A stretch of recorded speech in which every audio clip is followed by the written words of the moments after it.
Things were more beautiful than I could ever imagine. It was past anything that I would believe that it would be like. The colors were so alive that the most beautiful day on earth is just a reflection of those colors.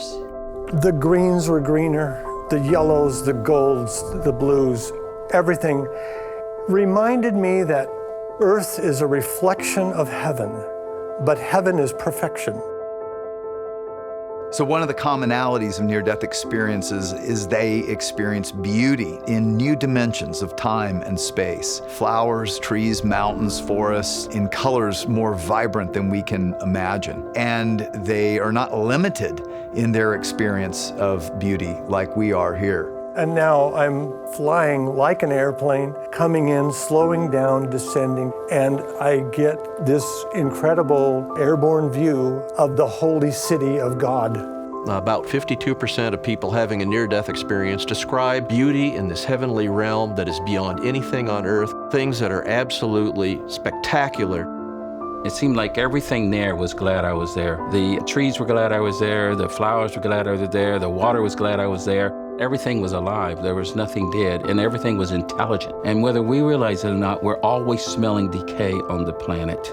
But in heaven, there's nothing dying. Everything was far more intense. The colors, the aromas, the flowers were such that I felt that I could not only see them, but I understood them. Gorgeous, beautiful, all of the adjectives, but it's beyond words.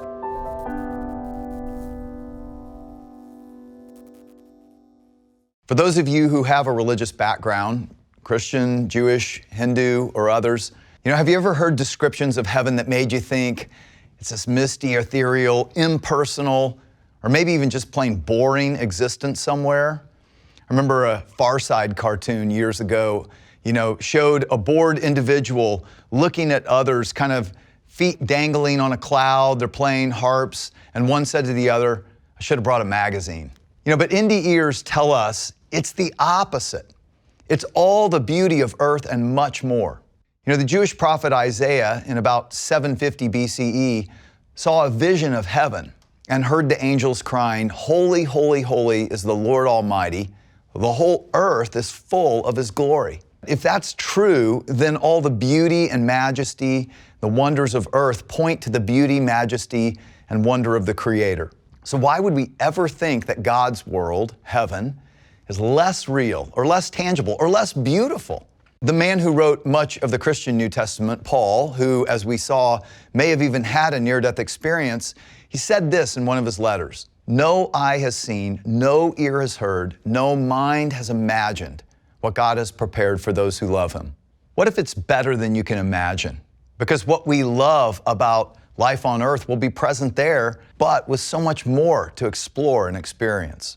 All across the globe, young and old who have had a near-death experience describe a beauty much like earth: mountains, meadows, rivers, flowers, trees, animals, yet it's all experienced in new dimensions of time and space. Even blind people I studied saw the same beauty. Now, I find this is one of the most compelling areas science has investigated, pointing to the authenticity of these NDE reports. Blind people report seeing in their near-death experience grass, trees, fields, palm trees, an enormous walled city. These blind NDEers also describe a light coming out of everything. Though the light is brighter than the sun, they said they can easily look at it, and it conveys love and life. Blind people describe this otherworldly light the same exact way sighted NDEers do. They describe what the Jewish prophet Isaiah reported in his experience of heaven, and what John, one of Jesus' followers, writes in the New Testament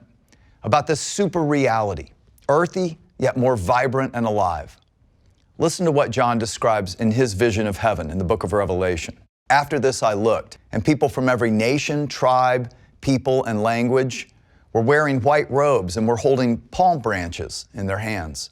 He will lead them to springs of life-giving water. He took me in the Spirit to a great high mountain. He showed me the holy city, Jerusalem. And the city had no need of sun or moon, for the glory of God illuminates the city, and the Lamb is its light, and the nations will walk in that light. Then the angel showed me a river with the water of life, clear as crystal, flowing from the throne of God and the Lamb, and it flowed down the center of a main street. On each side of the river grew a tree of life bearing 12 crops of fruit. Now, many NDEers claim that this light and love and life is the glory of God shining out of everything. That's why the color spectrum that NDEers report seeing is so far beyond the sun's color spectrum, because it's the light of God that people are walking in. But how in the world would a blind person ever know that?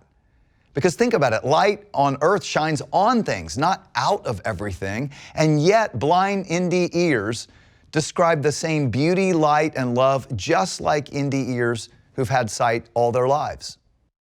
My eyes were obviously completely enhanced, completely strengthened. In my survey, 74.4% reported heightened senses.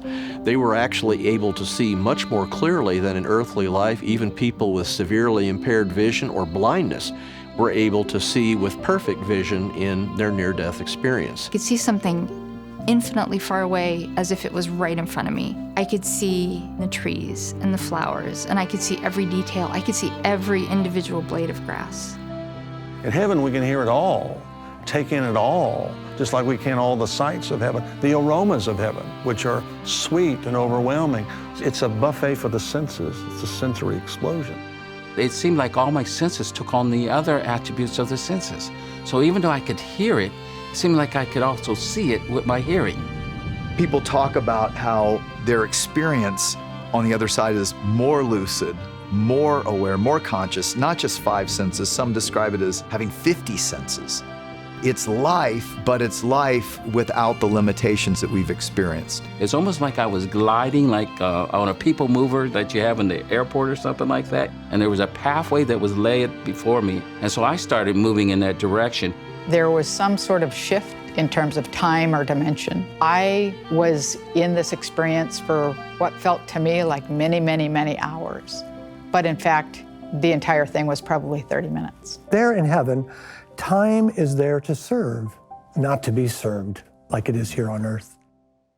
Because NDEers say we will experience new dimensions of time and space, we can explore it all. NDEers confirm many of the same things reported by people who claim to see Jesus after his resurrection. You know, if you read about the resurrection of Jesus in the Bible, you come across some things that can be a bit confusing. Like his followers claim they recognized him, touched him, he ate fish, he had a real body, and yet he could come and go in a blink. And then at one point he floated up out of their sight and disappeared. Now, NDEers describe a similar otherworldly ability.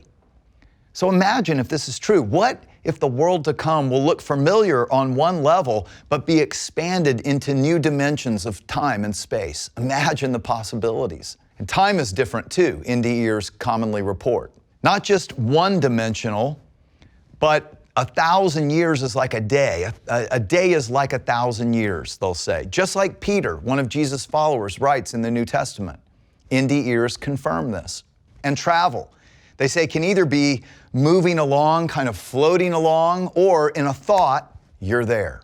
Imagine beauty rivaling the most amazing places on earth. I mean, what if our playgrounds of exploration are as vast as the universe? Imagine it. I have a final thought on the beauty of heaven. You know, life here, while beautiful in places, is very broken too. Marred by deadly weather, natural disasters, pollution, decay. And Paul in the New Testament reflects on why earth is so difficult. He says, with eager hope, the creation looks forward to the day when it will join God's children in glorious freedom from death and decay. For we know that all creation has been groaning, as in the pains of childbirth, right up to the present time. You know, this earth and all its beauty labors in famine, disease, death, chaos. So just imagine creation as it was meant to be under God's leadership. But why has God done things this way? I mean, what is God thinking? And who is this God NDEers experience?